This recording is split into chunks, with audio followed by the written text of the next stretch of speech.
other people live a certain way. You gotta be down for it. You gotta be able to go to battle for it. If you ain't ready to go to battle for it, the shit don't work. It don't work if you ain't ready. What they gotta do? Let me tell you about it though. I live by the code. If it ain't green and gold.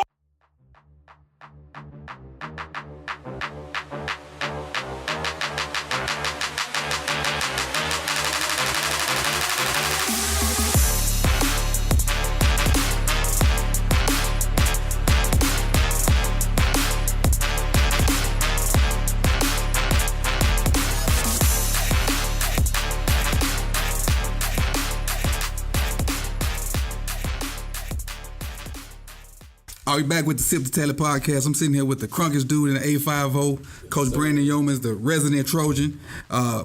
Been here for how long? Been coaching at Lincoln since 2007.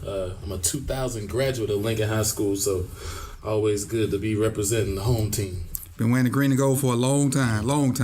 What does it mean to be the resident Trojan?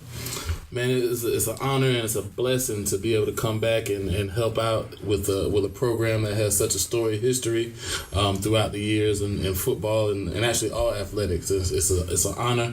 I'm just blessed for the opportunity to be here to do it. So I try to live the green and gold through and through. I know you got a saying that we do on Friday nights, and we ain't gonna go into it, but people in the A50 know what it is. Yes, sir. And so you've been at Lincoln teaching for how long? Since 2013. Okay, and your playing years were what? From fall of 96 to fall of 99. Okay. You won a ring as a player? Yes, my senior year, 1999, 2000, 1999. We won the state championship, 6A state championship. Won that game over Miami Southridge, 21-14. Did you guys win district that year also? We did win the district. That year. It was still Childs and Leon, or what did you have? Childs wasn't even around yet. Really? Childs wasn't even around yet. Our district, we were in a 6A district, which was the highest classification in the state of Florida at the time. We were with Jacksonville, Sandalwood. I believe Leon was in the district. Some Jacksonville teams and perhaps Ocala Forest. Okay. And Jacksonville Mandara, yeah. What role did you play on that team? I played middle linebacker. We played in a 50 defense, 5-2 defense. I played middle linebacker, a reserve role, and I also played on some special teams. But I was a hell of a scout team player. Nothing wrong with that. We need more of them right now. Yes, sir. How did it feel to say you were a state champion as a player? Man, just leading up to it, the games leading up into to the state championship game, you could kind of tell we were 8-0. Going into our final two games of the regular season. We lost a game to Lake City, Columbia, 17-14, and then the next week we lost to Gabi, 12-7, and we kind of had a senior meeting, and we went strictly business. So from then on out, in the playoffs, we usually wore our jerseys to school, we wore shirt and ties, and we were strictly business, and we focused up, and we were able to make that run through the playoffs. Blew out most of the teams we played until we got to the state semifinals. We played Palm Bay High School, home of Reggie Nelson and Joe Cohen, and they had some good backs at the time, and that was a tough game, and we ended up winning. And we went on to play in the state championship game in Gainesville, Florida at the time. We played in the Swamp. A great game against Miami Southridge, and it was on top of the world, man. Just getting a chance to be out there on that field with such great players and great coaches, and as a player, that's how you want to end your career, Did you How was it the day of the game? Did you get any sleep the day before, the night before rather? Just talk us through game day, state championship game. I hadn't been there yet, but I do plan on getting there. How was that day? I remember we met at the school probably about. Our game was at night. Our game was at 7 at night. So we met here at Lincoln, probably 8 o'clock that morning. Had to bring your black socks. We wore all black uniforms. We got here and we met as a team and got all our stuff together and got on the bus. I remember riding over. We went to Lake City. We stopped in Lake City at a hotel there. They had our pregame meal, probably the best pregame meal I ever had. A big plate of spaghetti and like a half a chicken, baked chicken for everybody. We had that, and then we got dressed there in Lake City with our bottoms on. And and then we drove the rest of the way to Gainesville. And I just remember riding up to the stadium, just having butterflies when you saw the swamp kind of appear when you drove up, and got to go in the locker room. I think we were in the visitors' locker room. No, we were the home team, but we were in the visitors' locker room, maybe, or the JV locker room at the University of Florida. And just walking out onto that field, it was just a surreal feeling, man. It was awesome, man, just being out there and getting to go to war with my brothers. Probably memories you won't ever forget, because you speak of them like that yesterday. It feels like it sometimes. I can see the field. A good friend of mine, Coach Colson, Alex Colson at Gabi, we kind of walked out the locker room together, and in the hallway was the opposing team, Southridge. It was like, and they was bouncing around. They had dreads and goals because they was from Miami. So I remember being there like, okay, it's time to go to work. Yeah. And you also won a ring as a coach. What year was that? That was 2010. That was a great feeling, because as a coach, you kind of get out on that. You get there, and you can tell a player what to do or how to do something, but to see them do it on the field and go through and do the things that you're coaching them and telling them and hoping that they do correctly and they do it. And then just all the time we spent game planning and stuff, it was really fulfilling to have all that work come into a state championship. Now, who would you beat in that game? In that game, we played Armwood. We were a major underdog. We weren't supposed to be in that game, and we ended up. You know what? I think I saw that game. Yeah. Was it on Fox? Fox Sports South, probably. I watched it at Mississippi. That was the first time I had heard of Lincoln. Yeah, that was.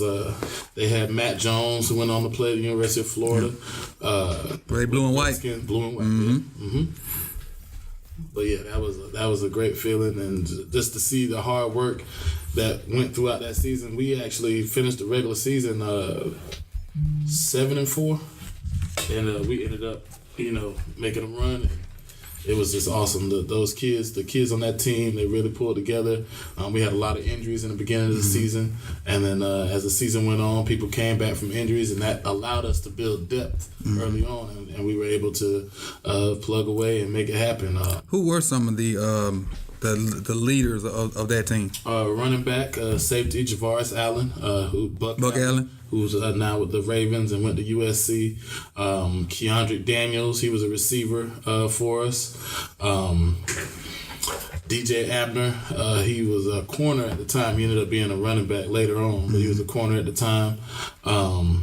James Hearns, Reggie Davis had a big catch in that game. Taj Williams. Reggie went to Georgia. Reggie Davis went to Georgia. Hearns went to Louisville. Taj was at TCU. Quarterback Ronald Butler. Great game for him. He ended up playing at Tennessee State University. Yeah, we had a lot of people who did some great things. Joshua Gilmore, Ron Mills, Eric Childs. I could probably name the whole thing. I think I came down and watched the spring after that. Was Reggie still a... Yeah, okay, so Reggie and Taj and James, they were all just sophomores on the team. Because I came on my own, but I met Derek Nix here, and he coaches at Ole Miss. Yeah. And just talking to him on the fence, and it was, 25, 30 D1 scouts at that spring game. Oh, yeah. And you guys went up and down the field like it was not even another team there. And like, it's crazy to have this much talent at one school. Especially that next year, 2011, we went undefeated during the regular season. Or maybe we lost one game to Valdosta, 9-1, and then we ended up losing in the first round of playoffs with a ton of talent. Probably a better team than we had the year before. I don't want to disrespect nobody, but we were a very talented team, and just ended up coming up short that year. What was better, winning as a player or coach? Looking back at it now, I'd probably say a coach, because I felt like we put so much time into it. As a player, you put in time because you're out there playing, but coaches, you're there when the players play, and you're doing behind the scenes work, right, game planning and strategizing and trying to get things together. So I would say as a coach, and I've been back a few times. Well, I went one time in 2008, state championship game. We lost to Plant. And then 2012, we went back and we lost to St. Thomas Aquinas. But so you've been technically 4 times. 3 times as a coach, once as a player. You can't ask for too much more than that. A lot of people out here ring chasing like myself hadn't been there one time yet. You I bet it get do. that far and lose, Lord. I got a friend of mine that went 3 straight years, and he lost the first one. And I really didn't know what to say to him other than keep your head up. Mm-hmm. Then he won the next one. We had all kind of conversations. Then the very next year he lost it, and I really didn't know what else to say. But keep your head up. But we ended up working together after that third year. We ended up going to Columbus and working together. Give me a good story from that year you won it as a player. We all have good football stories. Something funny that happened that when you get back with those guys, you always talk about. Man, I think I was just telling you before that state championship game that week, Coach Wilson, David Wilson, who was the head coach at the time, he called me into his office. And like I said, I was a reserve player, played on some special teams, but he called me into the office and he had some film queued up. It was their middle linebacker, number 24. Don't remember his name. And he said, Youmans, can you play like this? I was like, what do you mean, coach? He said, this guy plays downhill, plays with skates. He plays on skates. I said, well, yeah. He's like, I need you. You got to blitz the gaps. You got to come in there and can't be afraid to talk some trash. Now, we got some big guys on our team, and he's just fast, but he flies around, he talks some trash. So all week in practice, I'm flying around, blitzing the gaps, and like, man, what are you doing, Youmans? Like, I'm just doing what Coach Wilson told me to do. I'm in your face talking. Let's go. What you gonna do? What kind of because I hear a lot of people talk about Coach Wilson. I haven't met him, but I heard a number of good things about him. What kind of coach was he? Coach Wilson, a great coach, great man. He was an offensive-minded coach for the most part, but you could tell he really cared about the kids, the players. It wasn't so much football-wise stuff, but just off the field and just making sure that you were on top of your grades and always let you know school came first. And he treated you respect and he demanded respect himself. So overall, he was a great coach and a great mentor, somebody you can kind of model yourself after as a coach. Okay. And you got a good story as a coach? I know you got plenty of them because we hear them all the time. I never coached with Coach Wilson, but I could speak on that year, 2010. Coach McCray and myself in this room. This is where we met. We used to have our defensive game plan and stuff up, and we did a fake interview. I don't know, we were bored or whatever, and we spoke as if we had already won this game that we were about to play. I believe it was the third round of playoffs against Navarre, and there used to be a sign there, and we set it up. We had a fake microphone. It might have been a shoebox or something, and we recorded it, and we talked about it as if we had just won the game against Navarre and how we felt about the win, and it was just funny and we ended up winning the game. That was a Sunday and we played that Friday, but it's just funny looking back at it how that worked out. All right, jump to the present, and you coach flag football here, girls flag football. How is it different from tackle? It's well, not the rules, but as far as coaching it. Yeah. It's a lot different, but I love coaching the young ladies in football, flag football, because they don't really have an idea of what it's supposed to be. Mm-hmm. So if I say, run it out at 3 yards, they're not gonna say, well, it's better if I run it at 4 or 5, because they just say that's all they know. They're gonna run that thing at 3 yards and they're gonna be there. So as far as this girls just they want the knowledge, they want to know how to get better, they want to do those things. Not that guys don't, but guys already have a preconceived notion like how things should be sometimes, mm-hmm. and they're gonna do it their way and then mess up and then finally do it your way. But the girls, they long for that knowledge and they get out there and do it, man. And you've had recent success. You've, as far as I know, you've always been ranked highly. And this year, I think you got over the hump with beating Gabi and winning district. Is that correct? That is What did that feel like? That was awesome. This year we won the district championship, and here in girls football is different than boys because everybody in the area is in the same district. We're in a 12-team district, and only one team can get out and go to the state playoffs. Mm-hmm. So you have to get through your district schedule and then play in the district. The top 4 teams in the district get to play in the district tournament. Mm-hmm. And we finally were able to get over the hump. It's been since 2013 since we won the last district title. And we finally got it back this year, and it felt great. That was awesome. If I'm not mistaken, correct me if I'm wrong, flag football is now a sanctioned sport. It is now a sanctioned sport. It'll start being a sanctioned sport next school year. What does that mean? It's not too much difference. It's more money wise for the FHSAA. They're able to regulate ticket sales and things like that, but it's more recognized and it's closer to it being recognized as a college sport. Hopefully, I got some great athletes who could probably play at the next level if there was one, and so hopefully soon, 5, 6, 7 years, it's something that the NCAA starts to look at. Okay, I notice a lot of energy, a lot of energy and enthusiasm when I come to the games, and the girls seem to really love it. They get excited when the season come up. Yeah, you have flag football conditioning. They all out there ready to go, and pretty much doing whatever you ask them to do, and that's a great thing because you can kind of mold them. Well, as you said, the boys kind of have a preconceived notion of what they want to do and whatnot. And with football, you've seen a number of Trojans come through these halls, and you've played with and you've coached. Give me some of the, like I said, no particular order, some of the guys that you feel will be like top Trojans, maybe, without necessarily trying to offend anybody. Yeah. It's going to be unanimous. Like, when somebody hear this, they're going to be like, oh yeah, Youmans right. Well, of course, I'll start with my quarterback when I was here, Gavin Dickey. He went on to play at the University of Florida, football and baseball, and he's now a pro scout for the Houston Astros. He was a phenomenal athlete, not just a quarterback. He could run, he could pass. We based out of the triple option back then, but we did so much, and he could do it all. He was fast, had an arm out of this world, and he could do it all. Gavin Dickey, probably the best. I won't say that. Because I've seen some awesome Trojans. Another person I played with, Pat Watkins. He played free safety while I was here. He went on to go to Florida State University and played with the Dallas Cowboys.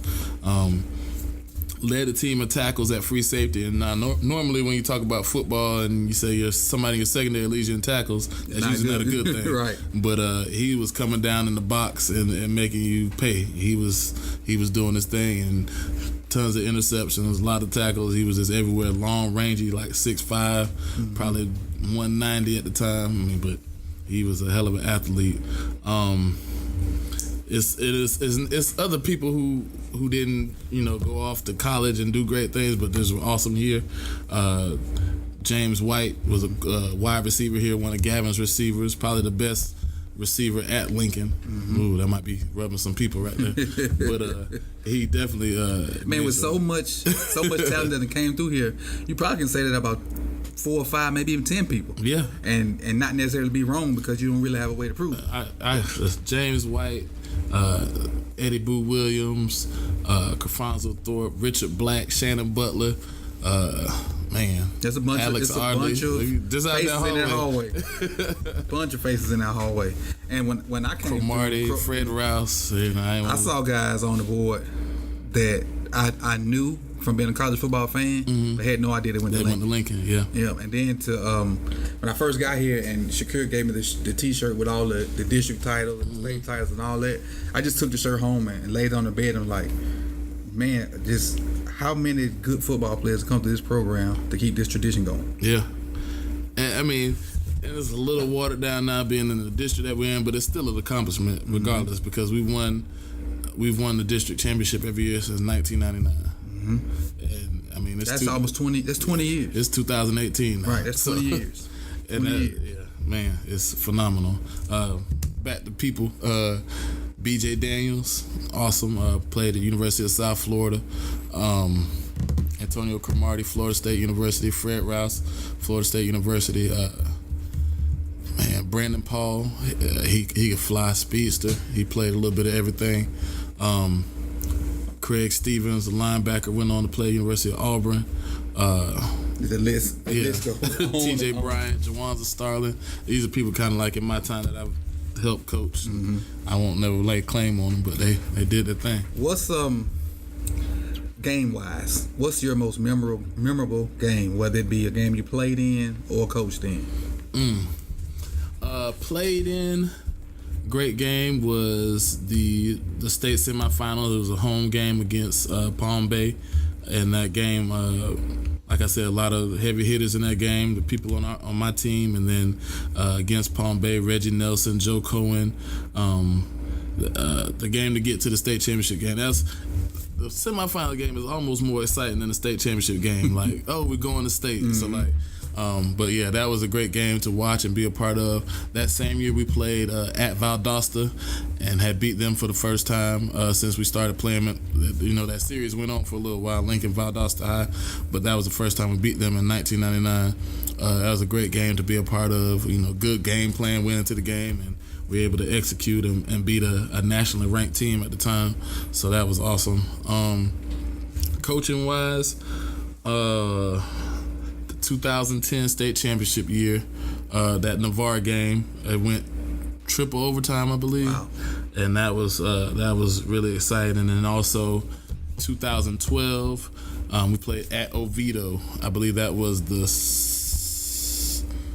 second or third round, and that game was ridiculous. Taj Williams had a hell of a game. Taj Williams and Reggie Davis and Ben Robinson, who was the running back, and then on defense, Jamerson Blunt, James Hearns, and even one of our offensive linemen, Jonathan Mason. He kind of went both ways and helped us out at linebacker, and then went and pulling and running zone at guard. But that game was ridiculous, and we came back and scored with like less than a minute left to play in the game to win the game. So that seems to be a thing around here. Yeah, especially lately.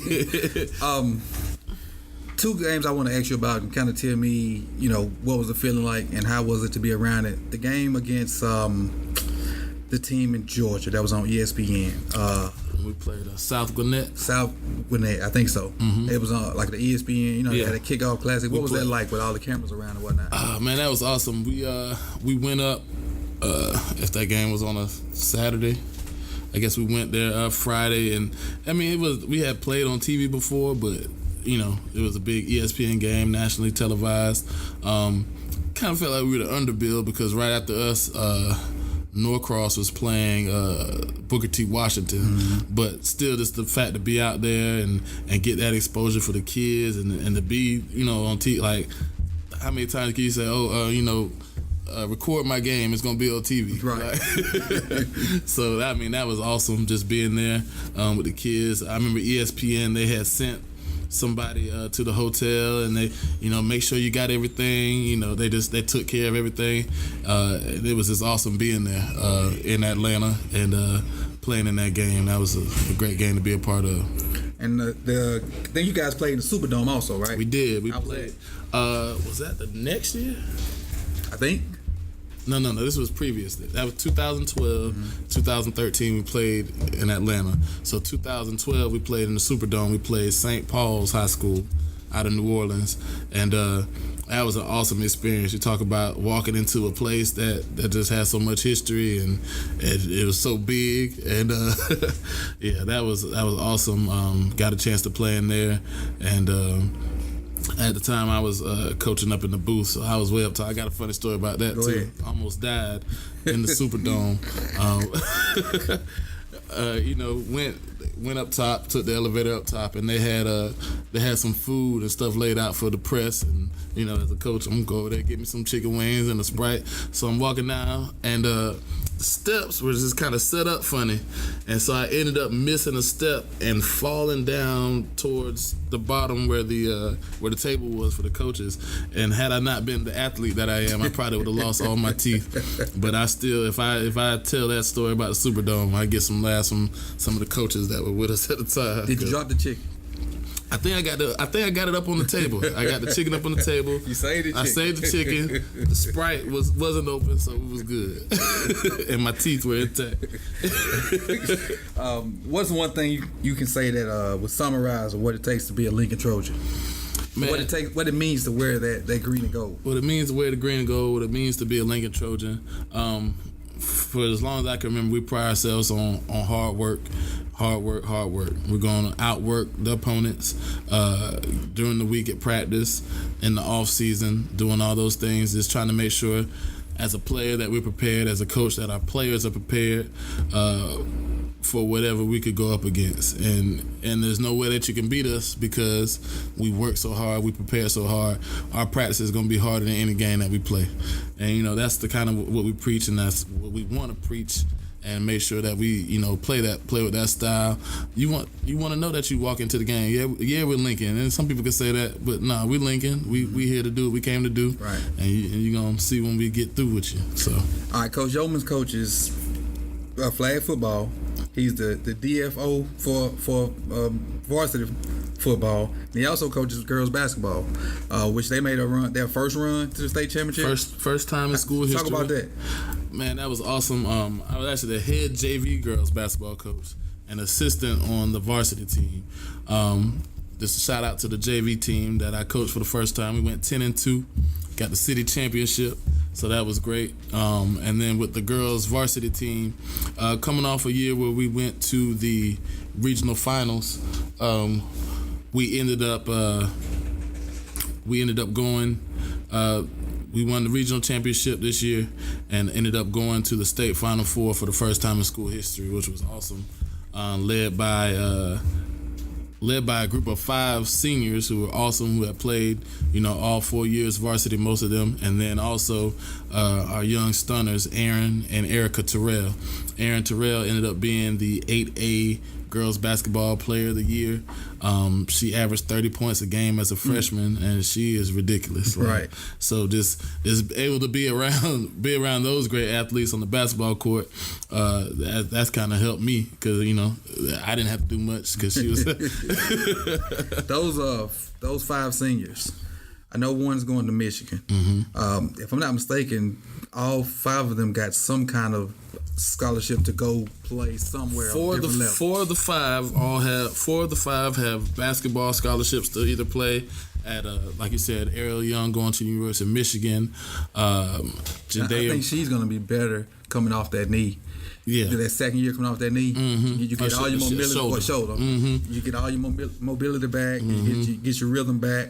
And a good summer, she'll be back to where she was her junior year. Yes, sir. Ariel Young, awesome young lady.